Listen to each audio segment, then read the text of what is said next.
Hey guys, welcome to my सुनो कहानी YouTube channel पे फिर से। लल्लन स्वीट सम बुक पढ़ रहे थे, जिसमें मैंने 8 चैप्टर ऑलरेडी आपको अपलोड कर दिए, 8 चैप्टर्स के वीडियोस, और आज है डे चैप्टर 9 पढ़ने का। So let's start. I woke up to find my head lolling against the window and Nico whistling a tune. I straightened my immediately. Sit. I had promised myself that I would not sleep. What is wrong with me? How long was I gone? Not that long. Don't worry, he said, waving a hand. I'm sorry, I don't know when it happened. I wanted to give you company. Where are we? I asked, looking around. It was already dawn, which explained Nico's cheerful mood. Everything around seemed less menacing. Very close to the city now, he said. Although we still might have a few hours to kill.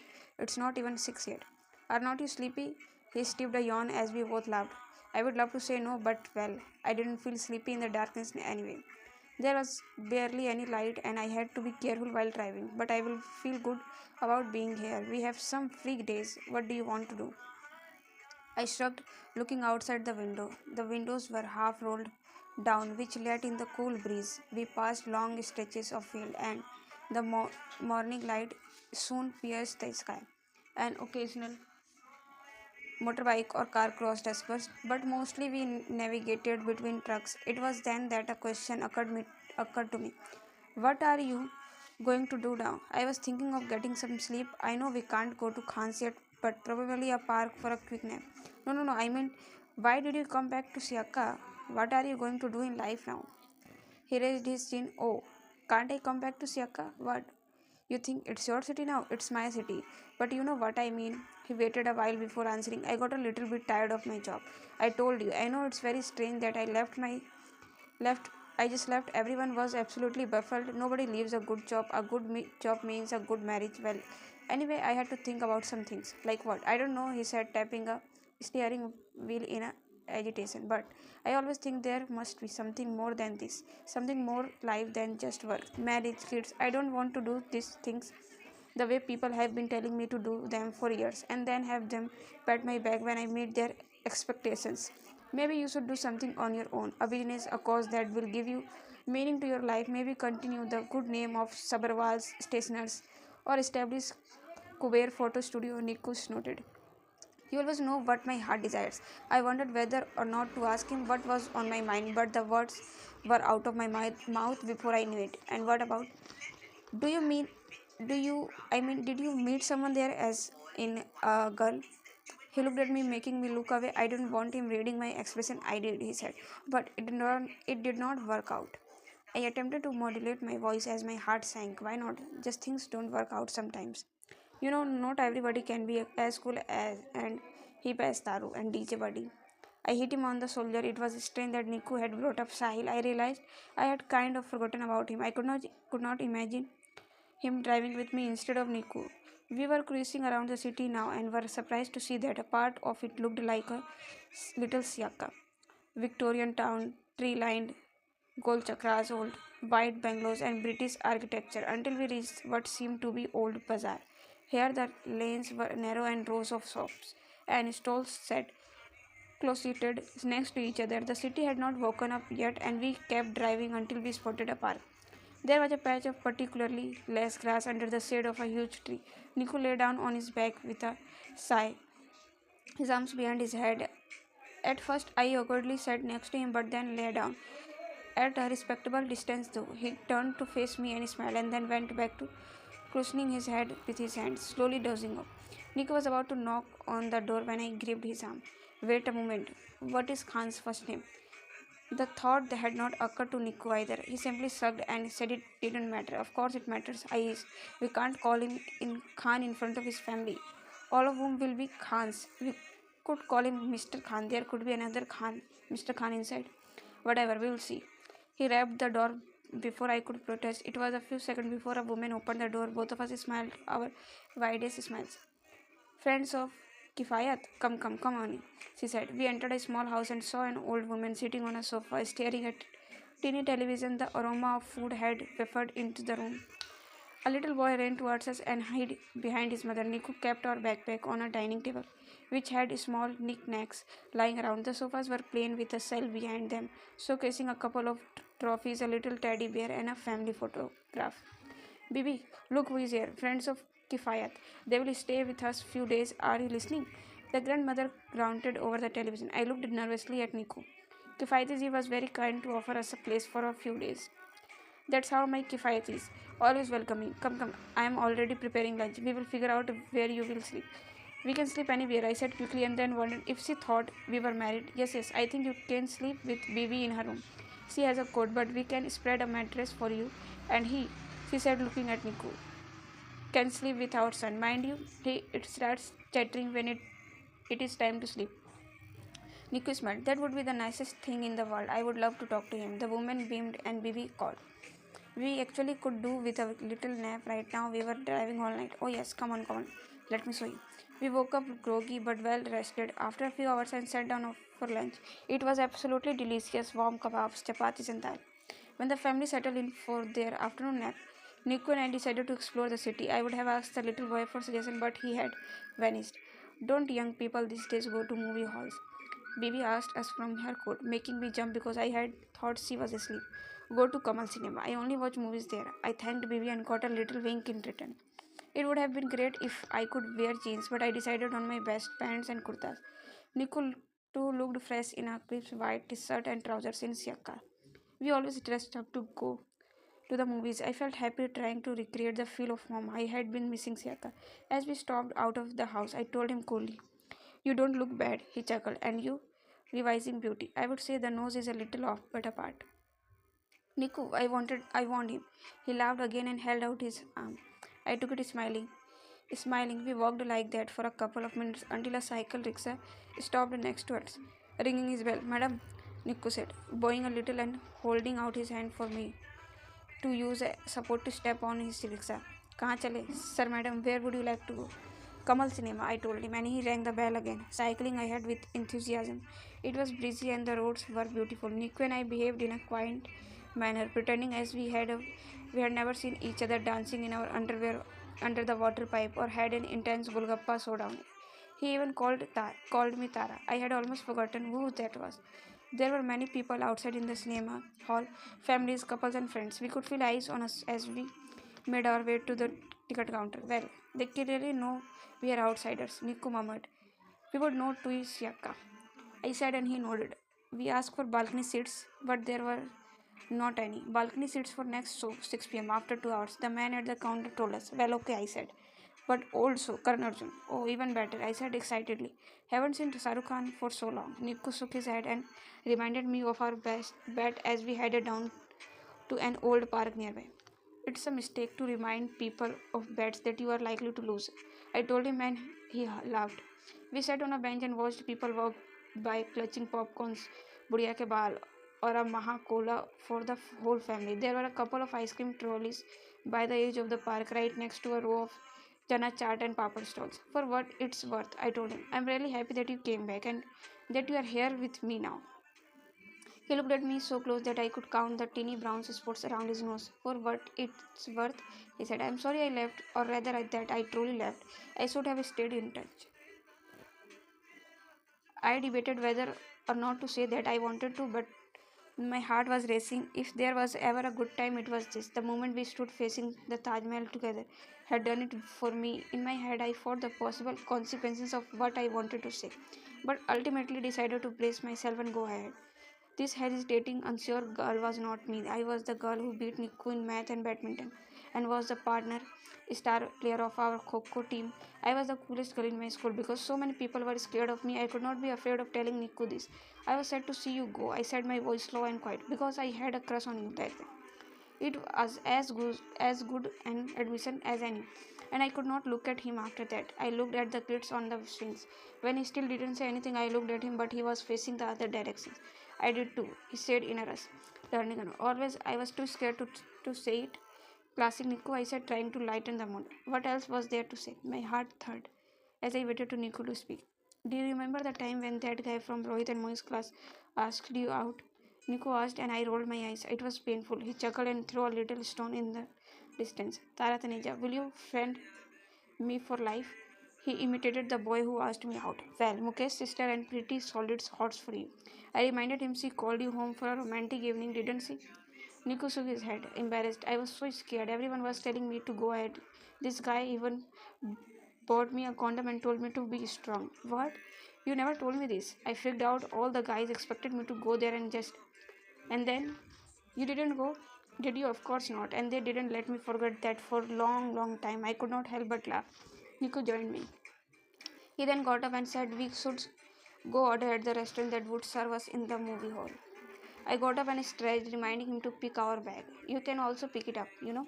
Sometimes he said, an eyebrow raised in an amused smile. I laughed and apologized, but made no promises of carrying the bag. The restaurant promised to serve us a proper meal. We were absolutely overjoyed. They never served anything except popcorn in Siaka. Your Lalaji has outdone himself this time. Just pure class, Nikku said appreciatively as we looked our seats. A hunt for magic ingredient across the country, Ignatius, and so much fun. Imagine if the answer is lying in your own veranda. Haha.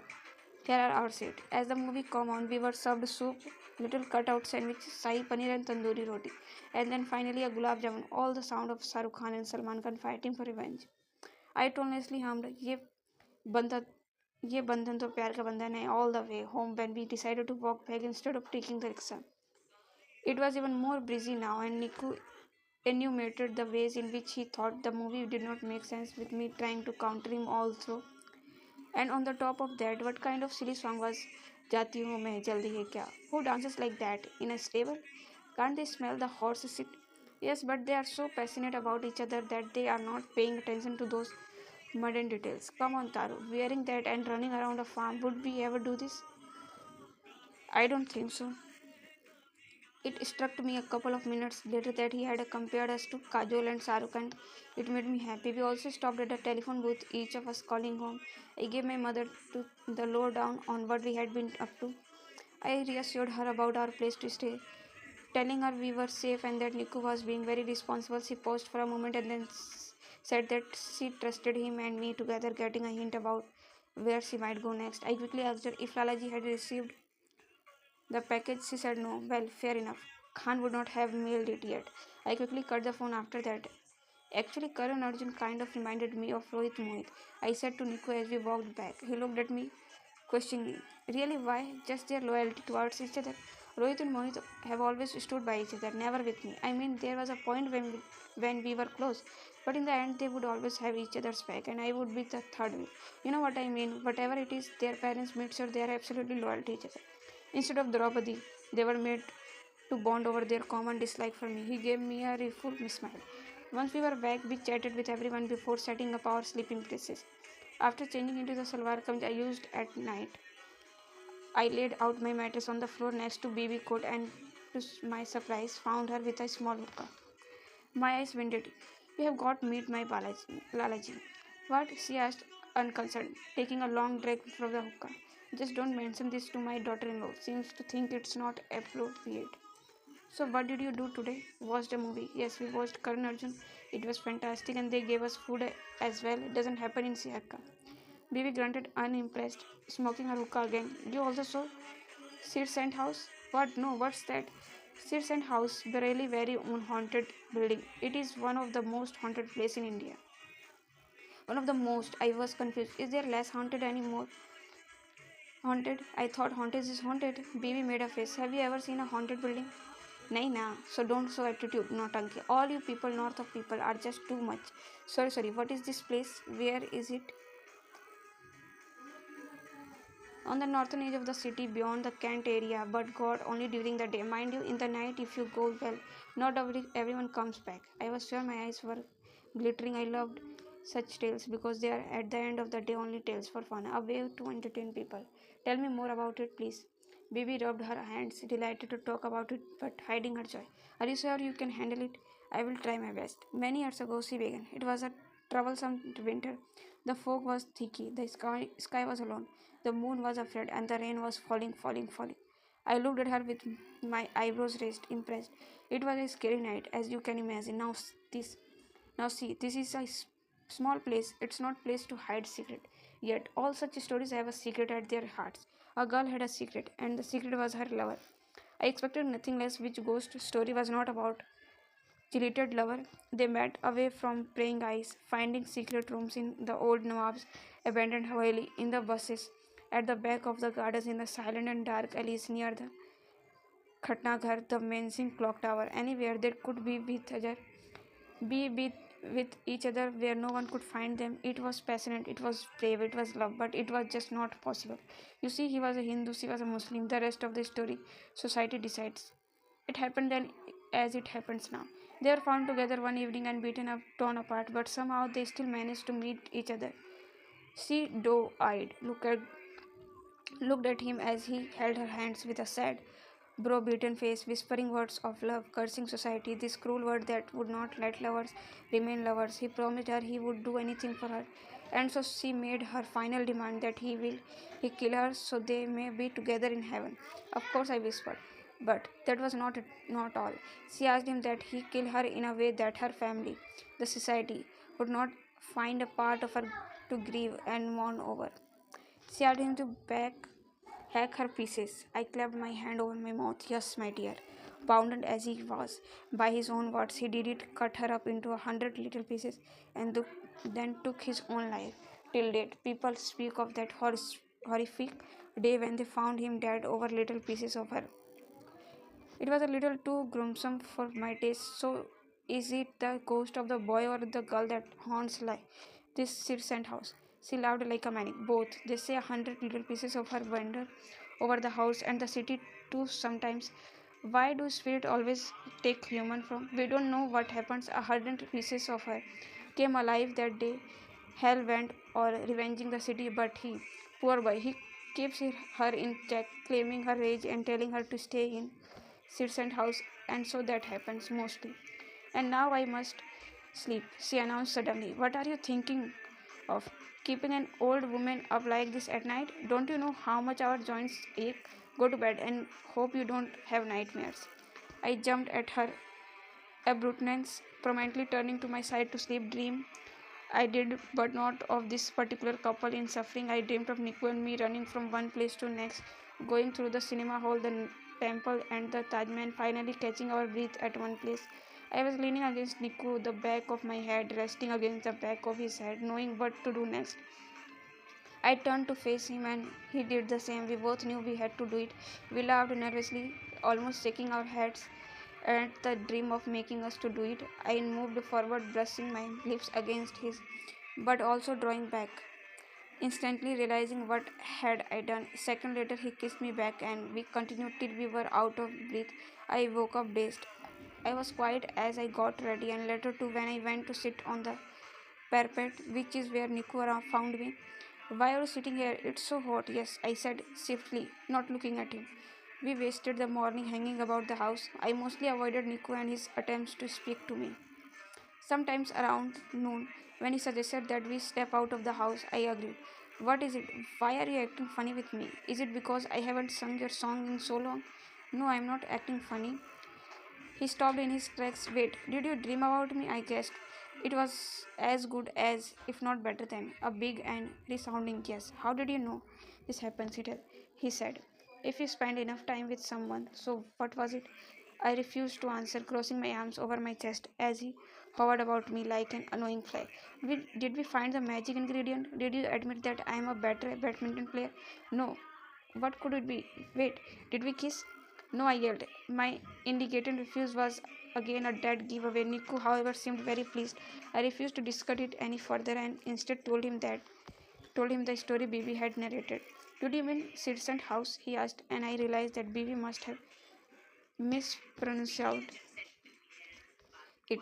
Yes, Farokh told me about it as well. The boy, let's go visit. Because it was far from where we were, we took an auto rickshaw. I almost forgot, Niku said as we passed through the bazaars. I'm going to buy you some earrings. Why? I asked him puzzled. I didn't wear earrings often. Arey, so we can sing the song, he said. Jhumka gira re Bareilly ke bazaar mein. I grunted at him. I thought you didn't like Bollywood songs. I like the old ones and the new ones that make sense, not your Baba Sahgal types. Although belly sago has started to grow on me. Hey, Thanda Thanda Pani is not so bad. Niku rolled his eyes. You know that it's a rip of Ice Ice Baby, right? What? I gripped Niku arm and squeezed it, making him feel. That's why it sounded so familiar. Yes. Also, you are hunting me. My heart seems to think. I could not believe it. had admired this song and fought for it. I had defended it before Sahil and all his wannabe DJ friends who always laughed at my choice of music, making fun of me for being stupid and local. Is that why? Because I could not understand music? I could not even recognize a hip hop. Why didn't they ever tell me?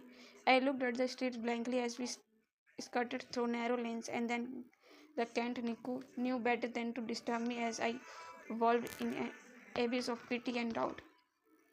Finally, we found ourselves in front of a large haveli. It had dilapidated gate that swung noisily. There were few more people besides us, staring and giggling at the house. Niku paid the auto rickshaw driver, and I chastised, chastised him for not haggling. I could not help but wonder what the Haveli must have been like in its prime.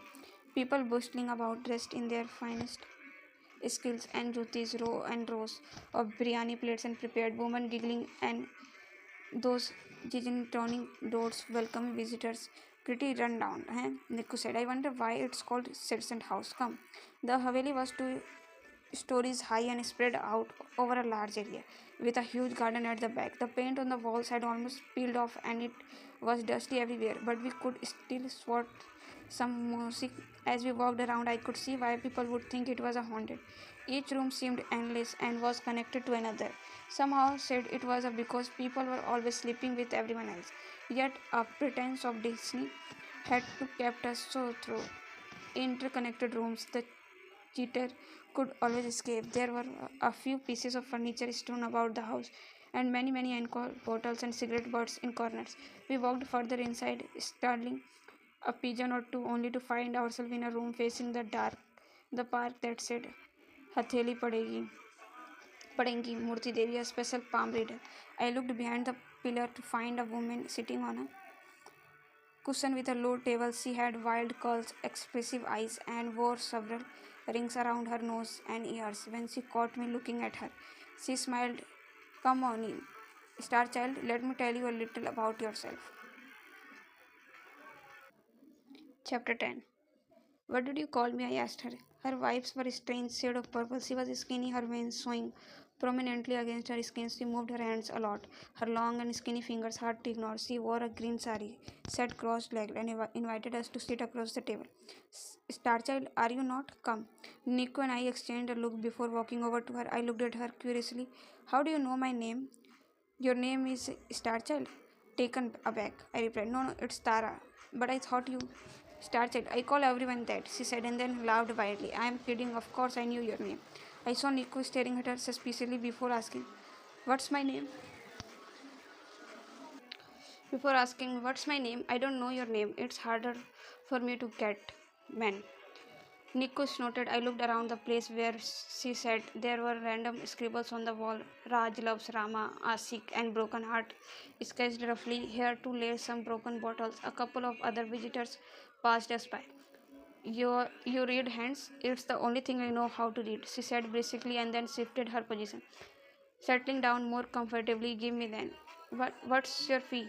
I asked. I didn't want to rip off later. You will know what fee to give me once I am finished, she answered smugly. I hesitantly extended my hands. First, only right, she muttered, putting on her glasses and holding my right hand in hers. It was easily upward of 10 minutes that she stared at my hand, and throughout, Nico clicked his tongue impatiently, even crossing his arms across his chest in protest. But her concentration didn't waver. She stared at my hand, bravely blinking my hand so soon calmly, and I wondered how she was still holding it. She then took my other hand and joined it with the first, now staring at both. I could feel Nico fidgeting and getting restless. It didn't seem to be lost, but I wonder, and here it is, Murti Devi mused as Nico stared at her expectism, and then she abruptly let go of my hand and wiped her on her thigh. You are in search of an answer. I looked at her curiously while Nico made a puff noise and asked, Isn't everybody? She gave him a disparaging look before continuing. The answer is set up and will evade you for a while, but the answer lies at home. What? What you seek outside was never outside, it's inside you. It's all inside you. A search, a quest, only makes sense If the final destination is home. If the final destination is home, I repeated, but you must go through the journey nonetheless, because this is what will ensure you know the answer when you see it. I stared at her and held back my hand. And what is it? The answer? It's not what you think it is. You will find the answer, but not the one you are looking for. I looked at Niku, who had an expression of utmost disgrade on his face, and chose to ignore him. Tell me more, I said. You think the answer will take you to the future, will create your future, but that's not true. The answer will take you further into the past. There is unfinished business. The answer lies where you started, and until you go back there, nothing will move forward. Murthy Devi took my hand again and held it tightly. As for the immediate future, the trouble lies ahead, and it is very close too, hovering over your heads like a black hawk. Yes, yours too, mister. You can make all the faces you want. These lines where they crisscross are not good sign. Three times.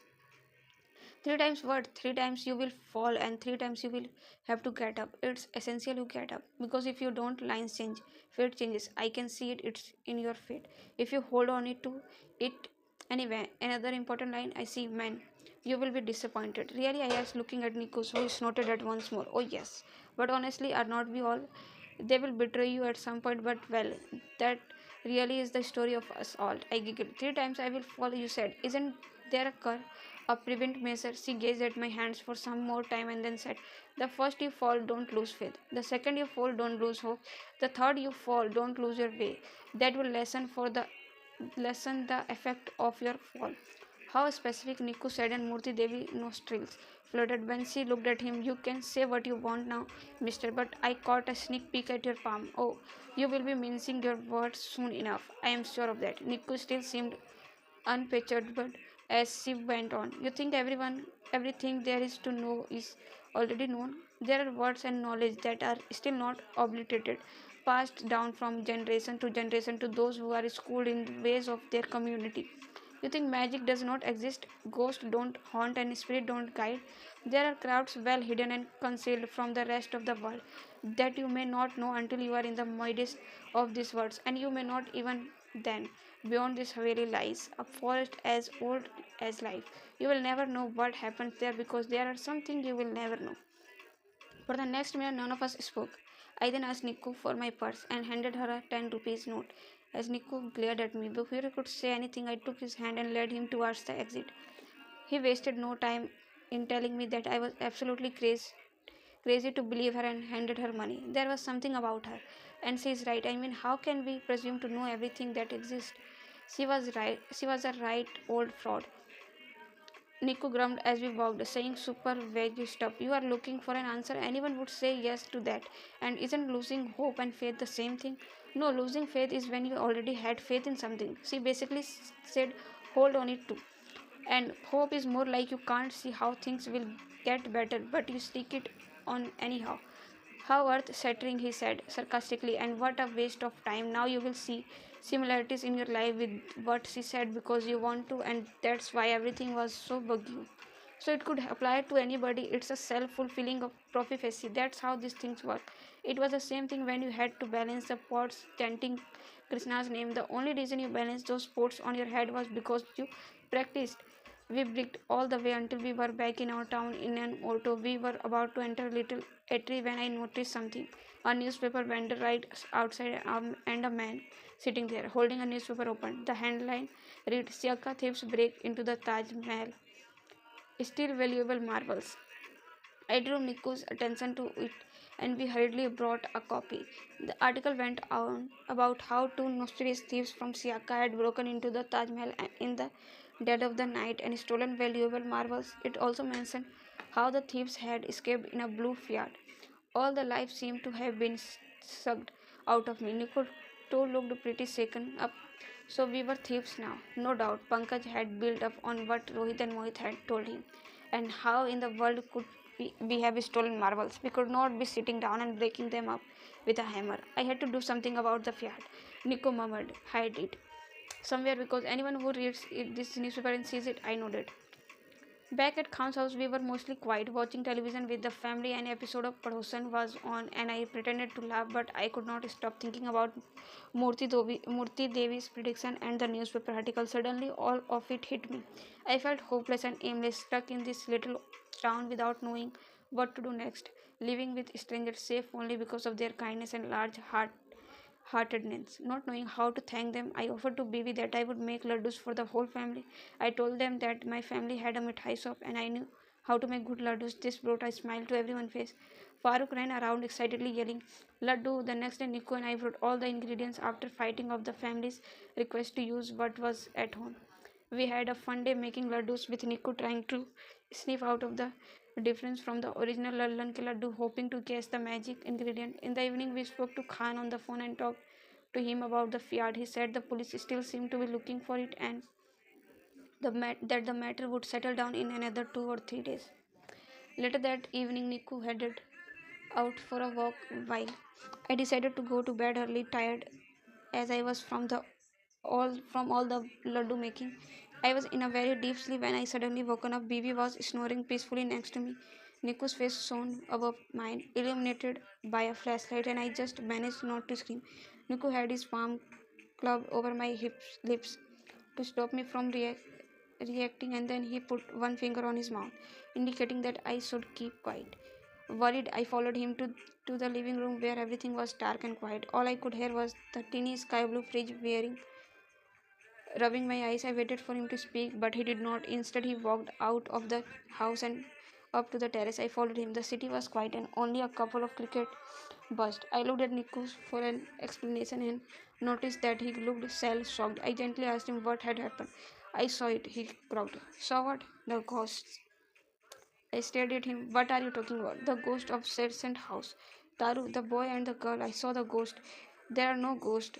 What in the world? Were you dreaming? He shook his head vigorously. I had gone out for a walk and then just for kicks I hitched a ride to Sergeant House again. It sounded ridiculous. A stupid small town tale. But when I was there, I saw it. Saw what? The ghost? He nodded. I could not believe what I was hearing. I went inside the gate with a flashlight. As soon as I got in, I saw them clearly, the ghost. There were two, one white and the other grey and black. God, Niku, did you hear yourself? Is this a prank? Are you joking with me, mister? Deep down, I knew Niku was not this good an actor. On his face was a combination of horror, confusion, and daze. I saw the ghost. Taru, how do you know they were not people? They didn't look very solid. What if it was a light reflecting? There was no light around except for the one in my hand, and my light was not even shining in the direction of what I saw. One was black and grey, like half human. Couldn't tell. I was so scared that I ran all the way back to the bazaar, thinking they might be following me. I was worried for him. Was this really Niku? Did he not get enough sleep, or did someone sneak some bhang into what he ate or drank? You are a lot less accepting of this than your palm reader, he said, noticing my skeptical expression. Palm reading is a science, Niku. There are books on it. People who have been learning it for centuries. It's not some ghost story, which honestly seems a bit far fetched. He looked hurt. It's not a story. I saw what I saw. The next morning of Niku's sick, we went to the Haveli again. I was certain that if there was a ghost, they would not make an appearance in broad daylight. And what was more, we could ask Murti Devi if she said the ghosts were real. I would be a lot more convinced. I didn't think Niku was making it up, but it was possible that it was just the tiredness and stress of the past few days playing tricks on his mind. He didn't talk much on the way there. When we reached, of course, there was nothing. Nothing there, just the usual rundown Haveli with curious visitors. We went looking for Murti Devi, but she was not there. She must be one of those traveling psychics, I guessed. Can you decide which one sees psychic or palm reader? Nico asked. Well, big words from someone who thinks he saw a black and white ghost here last night. Irritated at each other, we sat down on a Haveli veranda that opened up to a garden, beyond which was nothing, just fields as far as we could see and thickets of trees on the side. We sat idly for a while, lost in our own thoughts. Whatever Whatever Niku might say, I believe there was some truth to what Murti Devi had said. A search, a quest only makes sense if the final destination is home. What if Lalaji had set all of this up, laughing to himself, waiting for us to figure out that the answer lay in Siaka? What if the answer was in the shop, in Lallan Sweets? Yet I could not help thinking there was nothing there. Lalaji had guarded the secret with his life. He had told us to go on this trip, at the end of which would find the magic ingredient. But if the end was Siaka and I skipped everything and went straight back Would not that be cheating? I would, however, be sure short by of way of winning against Rohit and Mohit. Pappu uncle used to say to us when we were younger, much to the amusement of Lalaji, why slog like a donkey if you can cheat like a monkey? I was sure Lalaji won't send us on this random cat and mouse chase if it was not pertinent. Should we go there? Nico asked, pointing towards the field. I stared ahead, whatever for though. It looks like there is nothing around. Didn't you psych say there was a forest there as old as life? Why don't we go and have a look? I agreed mostly because he was in odd mood and already annoyed at me. We bought some water and snacks before heading off in the direction. Going through the fields was rather fun, with the mustard reaching up to our waist. We walked further. We would not it be iconic if someone were to take a picture of us here? I said Niku, and he nodded in amusement. A while later we found grassy spot and decided to rest for a while. This was just before we reached a highway. It is the same road from which we entered Bareilly. I asked Niku. We should not venture too far. Niku shrugged in response. We walked to a tea stall where a couple of bikers hung around. Where does this highway lead? Nico asked casually. All the way to Lucknow, the chaiwala said, pouring out tea from the pan into little cups in a huge waterfall soup. Jana hai? No, no, Nico shook his head. Just like that. And what's beyond this jungle? Have you been to the Haveli? Yes, sometimes we go there to smoke or drink, he said with a laugh, and Nico laughed along. So you think it's not haunted? Nico asked, pretending to be unconcerned. The chai wala made a noise of dismissal. कुछ नहीं है जी. It's all a conspiracy to keep people away from this area. What? Why? What's in this area? What usually happen on the outskirts of small cities, sir? I could not think of anything. Nothing scandalous ever happened on the outskirts of Siaka. There was just the ashram of devotees and hippies and Dima Lake on the other side. Niku waited a minute before asking, and what is it? The chaiwala looked up surprised, but then shook his hand and whispered, "The old factory, sir." Niku looked at me to check if I too was as clueless as he. The chaiwala added, "The factory, the moonshine factory. They are making the local moonshine." Oh, Niku seemed unbelieved. I looked at him confused. Does he mean Tharra? I whispered, and he nodded. So there is no ghost, nothing. The Hindu boy, Muslim girl is separated heck to that, no ghost at all. Kaha sahab? The chaiwala said, slapping his hand on his forehead. They pay off the dark deck master who sends a couple of men to come here and make scary noise, scare of the city people. Increase the tourism also. No hunting here, just the moonshine factory. I tugged at Niku's arm before he could argue further. I could see it on his face that he was unwilling to accept this version. I want to see the factory, Niku grumbled. I told him not to be stupid. It could be kilometers away. We can't walk all the way back. It will be dark soon. He nodded reluctantly as we paid our tea and began walking back. But he continued to stop at every roadside vendor to ask whether the Haveli was actually haunted or not. He soon had enough affirmations to confirm that chaiwala claims. As we got closer to Khansam, I asked, "You are checking on the Fiat, right?" "Yes, it's parked in the compound," he said obstinately. The next couple of days were uneventful. Each of us was lost in our own thoughts, me trying to decide whether I should head back to Siaka while Niku was busy thinking about the ghost he had seen. One evening, I sat down with Bibi and told her the whole story. She was delighted to hear it and said that I was mean to go ahead. Her words made me feel more confident. When Lalaji letter finally arrived, I ripped it open, Niku peeking over my shoulder. Taru, I had dreamed a great many things for you, but to feature, feature in the newspaper as part of a half-page article. Your mother will kill me if she reads this, but I'm quite proud of you. Yes, your brothers told me. I'm sure you have learned it by now, but I want you to remember, because for me it's the most important rule of business. Everything in life is negotiable. Everything. You think you have heard no from someone, but then you go and find another way to get the job done. I am guessing breaking it into the Taj Mahal and stealing the marbles was not such an easy job, but you didn't make no for an answer. The next stop for you is Delhi. Can anything in India be complete without Delhi?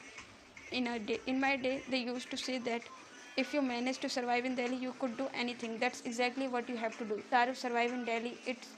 It's very well working at your old grandfather's mithai shop in sweet old Siaka, but can you work at mithai shop in Delhi? I will tell you where and what to do. Once you reach Delhi, call me. Yours, Lalaji. Work at mithai shop in Delhi. Oh boy, I could not help but agree with Nico on that. But surely it sounded a lot more doable than balancing pots on my head or breaking into the Taj Mahal. It was our last night in Bareilly, and the family had prepared a special dinner of delicious mutton korma and naan. After dinner, we spoke to Khan and thanked him for everything. Come to Siaka once we are back and bring your baby. My Lalaji loves the hookah too. We said our goodbyes to Khan's family too, since we planned to leave early the next morning. Niku then remembered that he hadn't brought me the jhumkas, so we loaded our big bag into the car to avoid doing it in the morning and went for the short drive. At that hour, I didn't expect to find anything, but a few stalls were still open around the Chodiwali Gali and Bada Bazaar. We parked the car and walked through the lanes. We stopped at a stall that had little lamp over it, and I chose a pair. I was about to put them on when Niku insisted I drop them once. So the song really come true. Back in the car, Niku had an excited look on his face. What? I was suddenly nervous. Let's go to the Haveli one last time, just to say goodbye. Nuku, come on, there are no ghosts there. You heard those people the other day. I just need to see it one more time. Oh God, you are crazy. Yet we drove towards the Haveli and parked outside in the it while Niku kept staring at its windows from the safety of the car. We waited for some time, but nothing happened. I finally rolled a window down, feeling hot, and owl hooted in the distance. The crickets kept buzzing, and after a few minutes, I asked Niku if he was okay to leave. He nodded, recited. I don't know. I was just so. There was a huge bang on the bonnet, and Niku's hand flew to my door in an attempt to roll the window up, but it was too late. To my horror, an arm inserted itself through the window, opened the door from the inside, and dragged me out. More people will surrounded our car as Niku yelled, something that I didn't understand. I turned to face the man who had smiled and handed me my dupatta back at the dhaba. I told you to be careful on the road, he said mincingly. So guys यहाँ पे हमारा chapter 9 और chapter 10 ख़त्म होता है। आज मैंने 2 chapter एक साथ पढ़ लिए क्योंकि मुझे सस्पेंस जाना था, बट अभी भी फिर भी पता नहीं चला है क्योंकि ये बुक है तो लास्ट में हर चीज़ पता चलता है। बट ओवरऑल हमने 2 चैप्टर आज ख़त्म कर लिए हैं। Thanks for watching and don't forget to like share and subscribe my channel and do comment your favourite books. Goodbye, thanks.